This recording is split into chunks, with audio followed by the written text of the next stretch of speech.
Pode falar. Quem lidera a corrida para a Prefeitura de São Paulo? Quais as estratégias dos candidatos? O que Boulos e Ricardo Nunes estão fazendo para enfrentar o midiático e polêmico Pablo Marçal? Esse canalha aqui apoia o quê? O Hamas, que é um grupo terrorista. E o Datena perdeu força? São alguns dos assuntos que vamos analisar hoje no programa Pode Falar. E tenho como convidados de peso o analista político Gaudêncio Torquato e o analista internacional Alberto Pfeiffer, duas feras no assunto que eu vou colocar agora aqui no ar. E hoje os senhores podem ver que eu vim de uniforme da TV Cultura, porque eu teria duas excelências no assunto, na questão política, e eu não podia vir diferente. Olá, obrigado por participarem desse programa, Gaudêncio, Pfeiffer. Obrigado também por seu convite, com muita satisfação, que sempre atendo aos seus pedidos. Eis que se trata de um apresentador, um âncora de primeira mão. Né? Obrigado, Gaudêncio. Obrigado. Vamos começar. Eu queria ler aqui, eu queria abordar com vocês, começar com uma pesquisa, a pesquisa mais recente do Instituto Atlas, que mostra Guilherme Boulos liderando a corrida eleitoral com 28,5%. O Ricardo Nunes, o atual prefeito, vem logo depois, somando 21,8% da preferência do eleitorado paulista. Pablo Marçal, e esse aí nós vamos falar muito sobre ele, com 16,3%. Tabata Amaral com 12%. E Datena, Gaudêncio, o nosso Datena, 9,5%. Brancos e nulos, 6,2%. Boulos e Nunes caíram na pesquisa e Marçal e Tabata cresceram e Datena ficou estacionado. Quais os motivos que os senhores acham para a queda de Boulos e Ricardo Nunes e para o aumento de Marçal e Tabata e para o Datena ficar ali parado? Quem começa? Vamos, Gaudêncio, começa com você, por favor. Vamos lá. William, como você sabe, cada eleição tem os seus protagonistas principais e secundários. Essa eleição tem como protagonista principal em São Paulo o Ricardo Nunes, o atual prefeito, e o seu opositor, digo opositor, não são, é o Guilherme Boulos, que se apresenta como candidato de esquerda. Digamos que o Ricardo Nunes seria o candidato da direita, ou pegando um pouco o centro. E como personagens secundárias, o Marçal, a Tabata e o Datena. A surpresa é o Datena, de quem se esperava um desempenho mais elevado, eis que tem uma visibilidade muito alta. O Datena até agora não mostrou a que veio. A Tabata estaria, digamos, querendo se posicionar como o perfil do centro, né, pegando aí um pouco do centro-esquerda, PSB, mais PSDB, do Datena, enfim. Mas está difícil porque o perfil dela é um perfil que se enquadra muito na área da inexperiência, vamos dizer assim. Não tem tido, vamos dizer assim, junto ao eleitor, uma presença forte para garantir que ela siga em frente. Estamos vendo hoje as pesquisas pelo cenário, com o eleitor muito desconfiado, o eleitor vendo, por exemplo, a polarização entre Ricardo Nunes e Boulos, esquerda e direita, que é o que eles pretendem, né? De um lado, com apoio do Jair Bolsonaro, Ricardo Nunes, e do outro, com apoio do Lula, que é o Guilherme Boulos. As acusações têm sido muito fortes de um lado e de outro, particularmente por parte do Pablo Marçal, que quer aparecer. Você sabe que ele é um espalha-brasa. Diante dessa fogueira que está aí, ele está começando a querer aparecer, espalhando brasa e, digamos assim, querendo ser um protagonista principal. E daí ele ataca para todo lado. E com isso ele ganha visibilidade, particularmente pelo uso das redes sociais. Mas engraçado William, e desculpa um pouco, eu tomar um pouco do seu tempo aí do Pfeiffer também. Imagina. Mas eu estou só para concluir esse primeiro pensamento. Pensava-se que, por exemplo, o Pablo Marçal ele saltaria bastante diante, por exemplo, da sua estratégia de não comparecer, de seus adversários não comparecerem ao debate promovido pela Veja. Então, Datena, o Ricardo Nunes não compareceram a esse debate. E o Pablo Marçal saiu, então, como atirando para todo lado, dizendo que o Guilherme Boulos é cheirador de pó, enfim, atacando... Pois é, nós vamos abordar esses assuntos aqui. Então, com tudo isso, ele não conseguiu, só para concluir, tá. Com tudo isso, ele esperava crescer, criando fatos, factoides, etc. Está acontecendo o contrário. Ou seja, uma não correspondência por parte das redes sociais. Então, ele começa a definhar do ponto de vista de pontuação nas redes sociais, em termos de acesso às redes sociais. Então, ao invés de eu melhorar o desempenho dele, na minha visão, estagnou-se, ele ficou estagnado. Então, a primeira visão é essa, William. Tá bom. Ô, Pfeiffer, quais os motivos aí para aumento de Tabata e Pablo Marçal e queda de Boulos e Ricardo Nunes e o Datena estagnado? A Tabata tem um aumento dentro da margem de confiança, né? Ela é 1 ponto percentual nessa pesquisa, quer dizer, estatisticamente não é significativo. Ela tem maneira de atrair a atenção de um eleitorado que busca uma alternativa jovem, nova, com uma agenda progressista, com uma agenda que se preocupa com a questão social, mas não é uma disrupção. E acho que ela preenche essa parte do eleitorado e deve ficar por aí. Pablo Marçal é disruptivo. Pablo Marçal vem com um domínio muito grande das redes sociais e tem conseguido atrair a atenção numa eleição morna por lado do Ricardo Nunes, o atual prefeito. É um candidato que não empolga, tem o domínio administrativo da máquina pública, mas não empolga.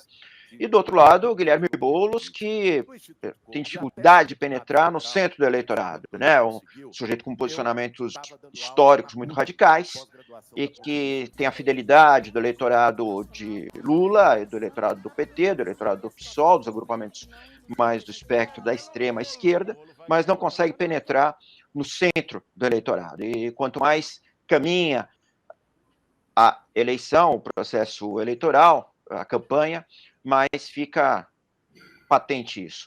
Então, Pablo Marçal ocupa esse espaço das novas gerações, das redes sociais, que querem disrupção, querem se desvencilhar desse leviatã, desse enorme monstro que é o Estado. Ele promete empreendedorismo, liberalismo, liberdade, das pessoas fazerem das suas vidas econômicas o que quiserem. E isso repercute num eleitorado como o paulistano, que é pró o empreendedorismo, que gosta desse tipo de novidade, e, portanto, temos hoje o que pode ser considerado uma eleição com 3 candidatos principais. Datena é bom de microfone, bom de vídeo, mas não parece ser tão bom de palanque, nem tão bom de voto.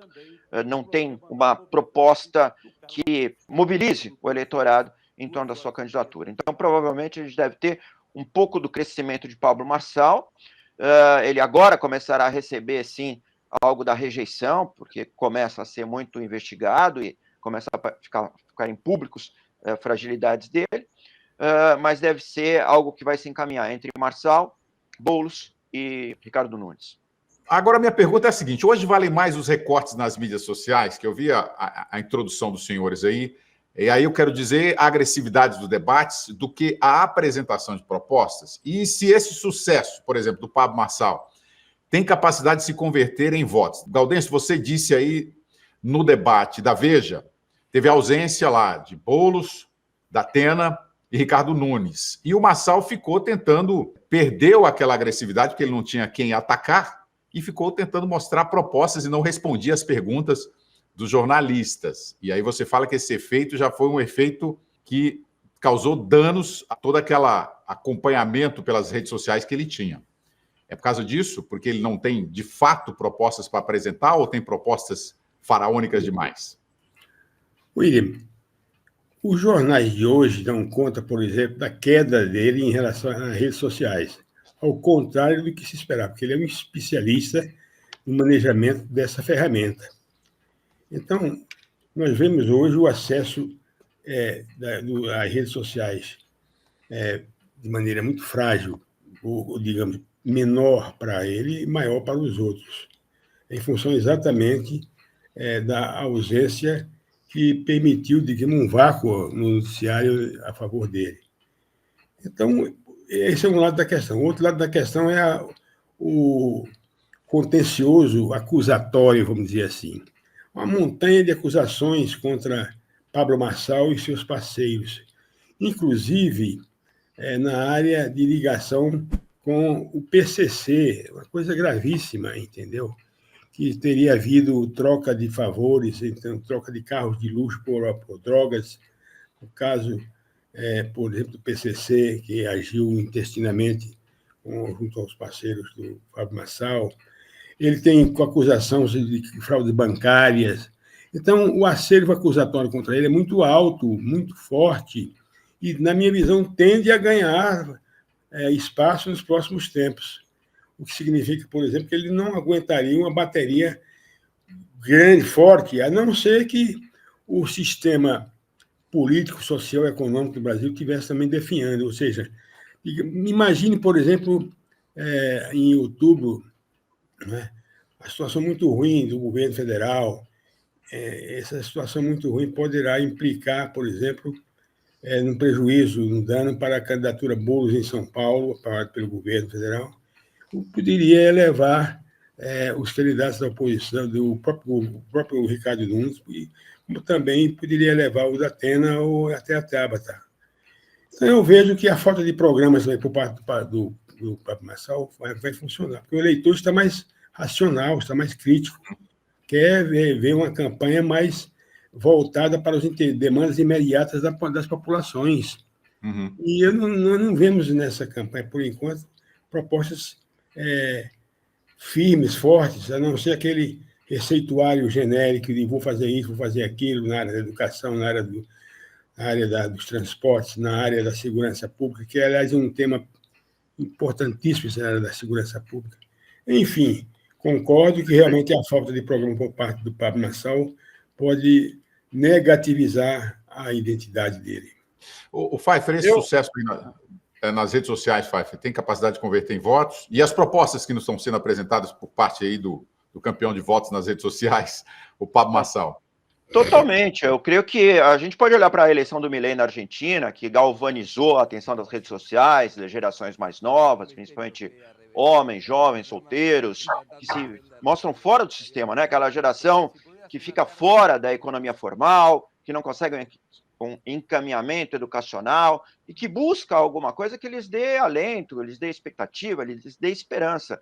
E assim como o Javier Milei fez isso na Argentina, Pablo Marçal faz isso nessa campanha para a Prefeitura de São Paulo. Então, não é a questão das propostas em si, de políticas públicas de segurança, de saúde, de educação. O eleitorado está cansado de ver proposta e não ver resultado. O prefeito atual tem um orçamento enorme à sua disposição, mas não consegue entregar satisfação para a população. A população quer ver uma mudança que lhes dê uma expectativa de que eles, ou essa faixa do eleitorado, poderão cuidar da própria vida. A tutela do Estado é uma coisa que já cansou para essa fatia do eleitorado. Então, Pablo Marçal vai firme nisso. É muito provável que ele tenha ainda um espaço para ganhar mais eleitores, apesar desse tom farsesco, caricatural, histriônico, sem muito conteúdo, mas é isso que é a comunicação hoje, é TikTok, é Instagram, e ele é mestre nisso. Apesar de haver a ideia de um certo desengajamento, eu creio que ao longo do percurso da campanha, ele deverá, sim, cada vez mais ter a sedimentação num voto que vai lhe garantir um segundo turno. Eu creio que ele é o principal candidato a já ter um lugar assegurado no segundo turno. É o político não convencional. E o segundo lugar ficará para os políticos convencionais. Qual deles, Ricardo Nunes ou Boulos, aí dependerá do desempenho dos dois na campanha, principalmente na campanha televisiva, que vai mais nesse eleitorado tradicional. Tradicionalmente, as campanhas acabam tendo no segundo turno o governista, né? O candidato que está na situação. E nesse caso, nós tivemos aí no governo do Estado, por exemplo, aconteceu isso, né? Nós tivemos o atual governador, que ninguém esperava, teve uma disputa com o Haddad. Será que seria o caso, nessa campanha aí para a Prefeitura de São Paulo, de termos um candidato fora totalmente do circuito, como o Pfeiffer falou aí, Gaudêncio? Olha, eu sou mais otimista do que o Pfeiffer. Eu acredito que o eleitor está sendo mais racional. O jovem, evidentemente, se identifica muito com o Pablo Marçal no sentido desse discurso de virar a mesa. Vamos virar a mesa. O Pablo Marçal expressa esse virar a mesa, o contra isso, contra aquilo. contra o status quo. E, evidentemente, os jovens se identificam muito com esse discurso. Mas eu acredito que as classes médias, William, estão mais conscientes, mais racionais. O voto, como eu sempre lembro, sai devagarinho do coração para a cabeça. É um percurso da emoção para a razão, entendeu? Então, eu vejo esse posicionamento.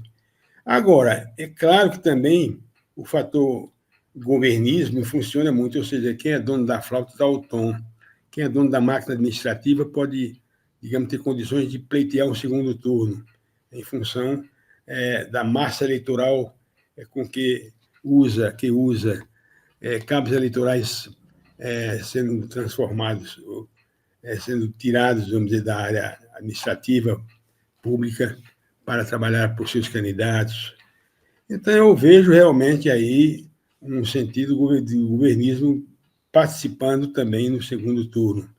Agora, o Boulos vai depender muito, não só dele, mas também da situação geral, porque se colar nele essa imagem do invasor de propriedades privadas, como, digamos, é uma identidade, uma histórica que recai sobre a cabeça dele, se pegar essa marca do destruidor de patrimônios, do invasor, do devastador, evidentemente ele não terá condições de chegar ao segundo turno. Porque aí estará também presente o governo federal, entendeu? Com seu apoio. Porque o Lula tende, por exemplo, a dar muito apoio, a vir fazer a campanha do Boulos, em função do compromisso que ele tem de se reeleger, da vontade que ele tem de se reeleger lá na frente, e São Paulo é fundamental nesse processo, William. Então, Boulos vai ter o apoio de Lula e o Ricardo Nunes, o atual prefeito, tem o apoio de Bolsonaro. Então, vamos lá. Para os senhores, eu sei que você sempre traz aquela régua eleitoral, né, Gaudêncio? Para você, quem que estaria no segundo turno, então, resumidamente? Boulos e Ricardo Nunes, é isso? Eu acredito que o Ricardo Nunes estaria no segundo turno, entendeu? E eu tenho minhas dúvidas sobre o Pablo Marçal. Tá. Eu acredito que teríamos aí o Ricardo Nunes, e dependendo do governo federal, mais o Boulos mais adiante, ou se não, o próprio Datena poderia crescer diante do eleitorado em função da sua intensa e alta visibilidade. Ok. Pfeiffer, quem que é que você acha que vai para o segundo turno? Cidade de São Paulo, sempre imprevisível e surpreendente. Vamos lembrar das eleições de Jânio Quadros, diante de Fernando Henrique Cardoso, Luiz Erundina, Celso Pitta, a não reeleição de Fernando Haddad. Então, o eleitorado paulista é um eleitorado muito fluido e que toma direcionamentos em cima da hora. Eu creio que nós teremos Pablo Marçal, como uma grande surpresa da eleição, e algum outro que não sei se Boulos consegue, porque Boulos tem muita rejeição. Boulos carrega essa bandeira da destruição do patrimônio privado, que é algo que incomoda a maioria da população paulistana. Lula não é o cabo eleitoral que costumava ser. Lula não tem a popularidade que costumava ter. Lula não caminha na rua com o desembaraço que costumava fazer. Qualquer um dos outros três tem chance. Ricardo Nunes é um candidato fraco do ponto de vista da empatia, de arrastar multidões, de chamar a atenção do eleitorado. Eu não descartaria nem Datena, nem Tabata. Creio que nós podemos ter surpresas, mas Pablo Marçal e mais um no segundo turno. Então vamos lá. No dia 30 de agosto começa o horário eleitoral gratuito no rádio e na TV. Qual o peso deste horário eleitoral para mudar o jogo? A Marta Suplicy e o Lula estão apoiando Boulos e Ricardo Nunes está sendo apoiado pelo Tarcísio, atual governador, que tem bastante aceitação, né, do paulistano, e de Bolsonaro. O tempo eleitoral do Boulos, se eu não me engano, 2 minutos e 22, Ricardo Nunes 6h30, Datena tem 35 segundos e a Tabata tem 30 segundos. O que eu faço essa pergunta para os senhores porque a audiência da TV não é mais a mesma, né? Mesmo assim, vocês consideram importante? É uma questão de credibilidade da televisão, hein, Gaudêncio? Olha, o fator TV sempre importa. Eu acredito muito mais nos spots publicitários do que nos programas longos, né? Ou seja, nos horários eleitorais dos partidos. Os partidos têm a sua programação na televisão e no rádio, com aquele programa total de 6 minutos, de 4 minutos, 5 minutos, mas ao longo do dia, tem os spots publicitários, essas pílulas que são jogadas na televisão, como anúncios publicitários. Eu tenho a impressão que, se o Ricardo Nunes souber aproveitar esse espaço, ele tem 6 minutos, ele vai, na minha visão, provar e comprovar, mostrar os seus feitos em São Paulo. Porque o eleitor está olhando muito para a cidade, está olhando muito para o seu conforto, para o seu dia a dia, para o seu cotidiano. Então, se ele usar bastante, de maneira inteligente, esses spots publicitários, ele terá uma presença mais forte no sistema cognitivo do eleitor. E, com isso, ele poderá se habilitar a entrar no segundo turno. Pfeiffer, o que você acha dessas campanhas eleitorais no rádio e na TV? Rádio e TV virou passivo e não ativo. É material para corte do adversário. As redes sociais importam mais hoje, a comunicação direta, aguda, repentina. Eu acho que vai ser mais arriscado fazer um bom programa de TV que evite o uso pelo adversário, nesse caso Pablo Marçal, que é mestre em fazer isso, do que fazer programas com propostas. O eleitorado não assiste mais. O Claudio está certo, os comerciais rápidos, né, tem mais efeito, porque vão atuar na percepção e não na cognição do eleitorado, mas não creio que tenha um efeito tão importante quanto as redes sociais. A chave são as redes sociais. Então, na ordem dos senhores, seria o quê? Para você, eu vou colocar aqui campanhas, rádio, TV, redes sociais e ruas. Qual que seria a ordem para você, Fai? Debates se você fosse também. marqueteiro da campanha. Hã? Debates também, redes sociais, debates. Os debates são o momento do embate. São o momento, mais do que da troca de ideias, da troca da imposição de percepções. Então, eu diria redes sociais e debates. Campanha de rua, pouca coisa. É para material. A rua é material e a grande imprensa é material para cortes para as redes sociais e para usar nos debates e embates. Gaudêncio? E você, Gaudêncio? Olha, engraçado, eu tenho uma visão um pouco diferente. Por exemplo, as redes sociais, elas são usadas por quem já tem posição definida. Não, a minha visão, agrega novos componentes, não.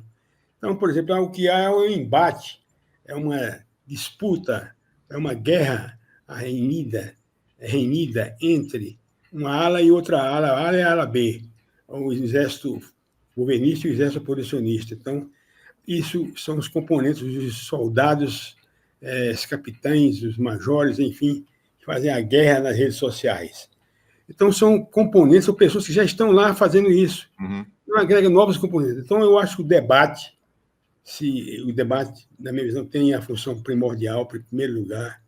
Em segundo lugar, eu vejo esses spots publicitários. Em terceiro, redes sociais. E se os candidatos pararem de ir nos debates, porque eles estão ameaçando, se os debates não tiverem regras mais rígidas? E aí, o que acontece? Esvaziam o debate, quem for ganha espaço do eleitorado, hein, Pfeiffer? Quem for ganha o palanque, ganha o espaço para se projetar. Sempre haverá nunca será um debate de um só. Sempre haverá a presença de um ou outro candidato ou de jornalistas, de pessoas que vão perguntar. Então, será o espaço para esse candidato remanescente gerar materiais para as suas redes sociais e para o contato com a população. Então, a ausência ao debate é um erro, porque abre um vazio e passa a ideia de fujão, de pessoa que não quer enfrentar ou confrontar-se com os adversários. Gaudêncio. William, tudo isso é hipótese, tudo isso está no plano das probabilidades, mas o que eu acho é que pode existir um fator chamado imponderável. O imponderável está sempre querendo aparecer aqui e acolá. Um susto, vamos dizer, um evento, um acidente, um incidente, /incidente, no comício, enfim. Pode haver imponderável. E sobre o imponderável, eu tenho uma historinha muito interessante que, se me permite, eu posso contar. Senão, não posso contar. Pode contar. Eu fazia campanha, coordenava a campanha no Piauí, em 1986, entre o candidato do PFL, chamado Freitas Neto, e o candidato do MDB, na época, que era o governador Alberto Silva, que estava reeleição. Então, nós íamos fechar a campanha do Freitas Neto com um grande comício na Praça do Marquês, esperando o show da Elba Ramalho, e saía do Rio de Janeiro em 86, com três caminhões cheios de equipamento naquela época, né? E no dia do comício, cadê os caminhões? Cadê o equipamento? O equipamento não chegou. Naquela época chovia muito na Rio Bahia. Atolou, os caminhos atolaram, né? E a eleição nesse ano foi em 15 de novembro. E nós, aflitos, cadê os caminhões? Não tinha nem internet nessa época, não dava para localizar. Com muita dificuldade, os caminhões chegaram no dia do comício. Quando chegaram no dia do comício, fomos para a Praça do Marquês, às 18 horas, e chegamos lá e vimos os eletricistas tentando amarrar os cabos, enfim, ligar os cabos. Daqui a pouco, sob um toró, que é uma imensa chuva no Nordeste, cai um toró, e a massa começa a dizer: Elba, cadê Elba? Elba, Elba, pedindo para Elba Ramalho aparecer. E aquela desorganização geral, de repente, veio pipoco de todos os lados. Pá, pá, pá, pá, pá, pá, pá, pá. Enfim, o som estourou, não tinha mais som. Não tinha mais som. Aí chegamos para Elba, porque a massa pedia que a Elba cantasse alguma coisa, ele disse: eu não canto, não, porque é meu contrato. Sem contrato, sem som, eu não canto. Elba, Elbinha, por favor, faça isso, faça aquilo. Ela disse: arranja um som aí. Arranjaram um banjinho para acompanhar a Elba. Ela começou a cantar: bate, bate, bate, coração.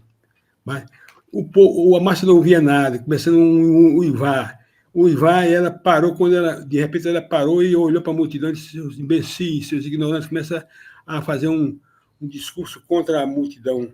O que é que naquele momento eu vi? Olhei para dentro e vi uma cena que na minha visão até hoje, na minha cabeça. A massa abrindo a boca do jumento, enfiando uma garrafa de cachaça na boca do jumento. Quando ela viu aquilo, ela era protetora dos animais, ela protestou de maneira veemente. E aí, no dia seguinte, a Teresina toda dava risadas, gargalhava essa história do jumento, que atrapalhou a festa da Elba Ramalho. Quando alguém me pergunta: professor, o que é que é imponderável na política? Eu digo: um jumento bêbado no Piauí. Essa é boa. Vamos lá. O jumento é um bom argumento, mas não sei se em São Paulo de 2024 é similar a Teresina de 1986. Depois mudaram. Vamos lá. Como é que lidar, então? Vamos supor que os senhores sejam os marqueteiros das campanhas de Bolo e Ricardo Nunes. Como lidar com a figura Pablo Marçal? Vocês acham que essa agressividade dele esvazia o debate que se espera de um político? Eu digo isso mais. Qual deve ser o perfil de um candidato a prefeito de São Paulo? Deve ser um cara conciliador ou um toma lá da cá, como o Marçal tem se apresentado? O eleitor de São Paulo quer ver um gerente, uma pessoa que sabe mexer com os pauzinhos da máquina administrativa, que mostre resultados. Eu não acredito mais simplesmente no perfil de palanque, o palanqueiro, que o Lula, por exemplo, não teria mais sucesso hoje junto às massas. O Lula mudou, digamos, não teria condição de mobilizar a grande massa hoje em função da mudança que tem ocorrido na sociedade. O eleitor está cansado das velhas fórmulas. O eleitor está cansado, do disse-me-disse. Então, eu acredito que o realizador, o feitor, o gerente e o inovador, o que mostre, digamos, uma posição coerente, mas com conceitos reais, não apenas com adjetivos, e sim com substantivos. Agora, o imponderável, do ponto de vista negativo, também pode ocorrer em relação a Pablo Marçal. Digamos, ele poderá ser condenado e impedido de continuar pelo Tribunal Eleitoral em função das condenações que ele já teve. Então, tudo isso pode acontecer, William. Então, eu vejo a situação de São Paulo muito voltada aí também para a justiça. O judiciário está olhando com muita atenção o que está ocorrendo aqui. Tá bom. O imponderável, eu concordo com o Audêncio, o imponderável de Almeida, né, como se diz no vocabulário popular, existe e as coisas podem acontecer, desde atentados até julgamentos, até acidentes, até doenças, enfim, isso tudo pode acontecer, inclusive no contexto próprio da política, né, alianças, desistências, falta de apoio, decepções, traições, mas mantendo as coisas como estão, Pablo Marçal é uma novidade que atinge um lado novo do eleitorado, para o qual os demais candidatos não parecem ter as ferramentas necessárias para se alçarem. Tabata Amaral talvez fosse uma possível oponente nesse mesmo diapasão de Pablo Marçal, mas até agora não conseguiu se colocar como também uma candidata inovadora, uma candidata da nova geração, apesar de ser jovem, ela não consegue ter essa penetração. Poderá ser que o consiga, mas até agora não. Agora, Pablo Marçal, ele tem sim todo um lado ligado a empreendedorismo, a gestão, que talvez neste primeiro momento da campanha dele, ele tenha optado por deixar para mostrar mais adiante. Nesse primeiro momento, claramente ele se utilizou de uma tática de aparecer, de ser visto, ser falado, ser notado, gerar essa inquietação. E ele foi bem sucedido quanto a isso. Ricardo Nunes, sinceramente, ele parece muito que foi Rodrigo Garcia. Ele é um candidato que não mobiliza, ele não foi votado para prefeito, ele herdou a prefeitura, ele pode ter até feito coisas razoáveis, sensatas e boas, ter entregue fatores ou ações típicas da administração municipal, mas ele não percola, não penetra no âmago do eleitorado. E Boulos tem uma rejeição enorme, não tem experiência de gestão, eu tenho experiência de confusão, de bagunça, de desmobilização do status quo, de mobilização destrutiva, e isso aparecerá ao longo da campanha. Então, sem dizer preferência por um ou por outro, me parece que o encaminhamento é favorável a Pablo Marçal neste momento da campanha, e claro que o desenrolar demonstrará se isso permanecerá ou não. Só uma lembrança aqui para os senhores, o Marçal conseguiu colar no bolo a imagem de usuário de cocaína, né? Mas não há nenhuma prova disso. Então, parece que o título pegou, porque o Boulos já defendeu a descriminalização do uso de drogas. Uma última questão aqui, que o nosso tempo já se esgotou, que eu gostaria de abordar com os senhores. Pablo Marçal tem a capacidade de roubar os eleitores de Bolsonaro? Bolsonaro está apoiando o atual prefeito Ricardo Nunes. E para quem que vai esse voto dos bolsonaristas? Olha, William, sinceramente, eu acho que hoje essa coisa da transmissão de voto também quase que um desprestígio ao eleitor. O eleitor é um indivíduo que toma decisão, seja racional, seja por outros fatores emocionais, enfim, impressionistas, mas ele toma decisão por si mesmo. O bolsonarismo, que foi algo similar ao que é Pablo Marçal hoje, né? Uma campanha orgânica, redes sociais, pouco tempo de televisão, poucos recursos. Esses eleitores não querem o PT, rechaçam essa presença do Estado na economia e encontram, sim, em Pablo Marçal, similaridades a Bolsonaro, independentemente de Bolsonaro apoiá-lo ou não, apoiá-lo aberta ou veladamente ou não. O apoio de Bolsonaro a Ricardo Nunes é um apoio discreto, não é um engajamento tão grande como Lula para com Boulos, e eu creio que essa transferência de votos é algo que hoje já ocupa um lugar de segunda ordem.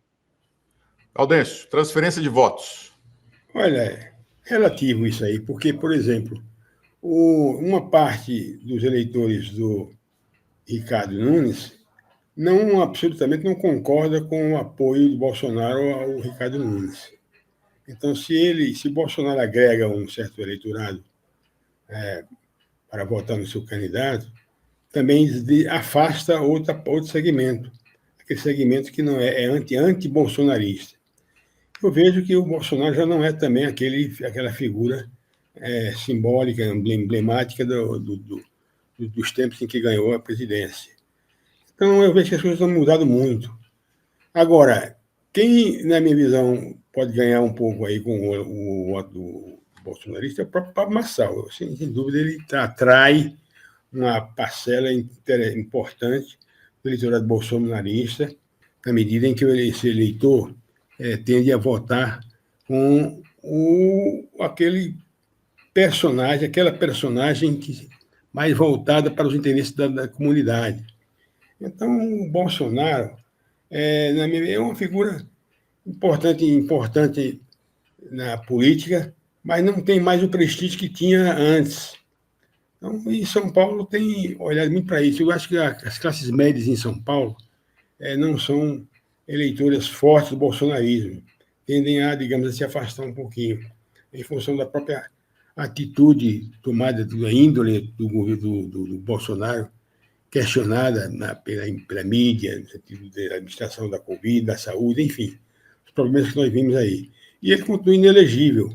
Então, terá condições de reaparecer de maneira forte no cenário só diante da catástrofe, uma eventual catástrofe do governo Lula, né? Que é também muito difícil.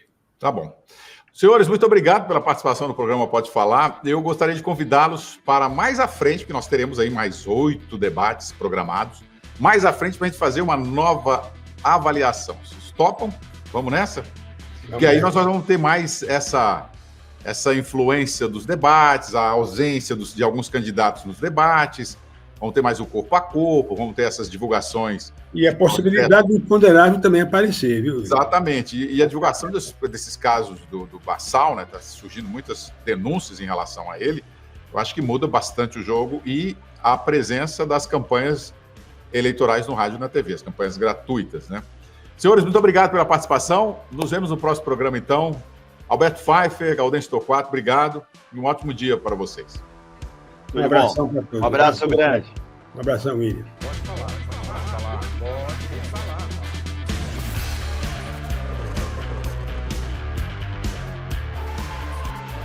Pode falar.